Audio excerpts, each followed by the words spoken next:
Creative at unique, ilan lamang yan sa salita na makakapag-describe sa wedding giveaway ng newlywed couple na sina Jason at Marjorie. Para silipin ang nakaka-amaze na giveaway na yan, ay panoorin po natin ito. Sabi nga sa isang kanta, love is a picture of 1,000 sunsets. Pero para sa newlywed couple na sina Jason at Marjorie, ang kanilang love story ay parang Instagram-worthy feed na puno ng golden hour moments at filter-free kilig. At iyan nga ang kanilang pinatunayan sa araw ng kanilang kasal. Dahil ang kanilang wedding giveaway, colorful paintings lang naman na sila mismo ang gumawa.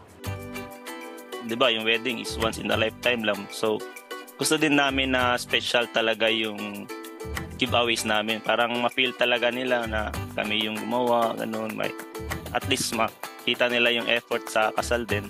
Nandun na din yung mga materials, tapos less gastos na nga yung sabi namin.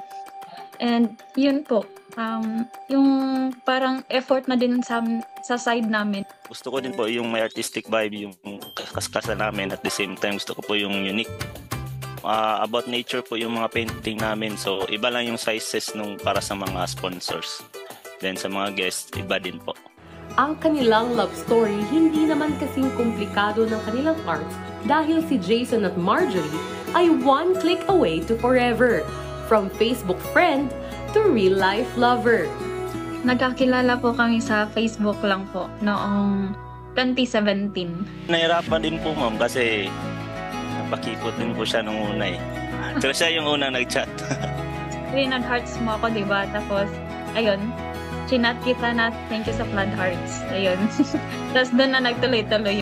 Tapos after 3 months nun, sinagot ko siya.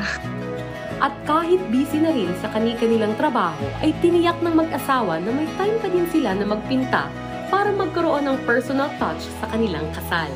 Ako yung tumutulong gumawa talaga kasi hindi pa niya kaya kasi marami siyang ginagawa. So ako talaga yung nagpinta yung sa mga maliliit.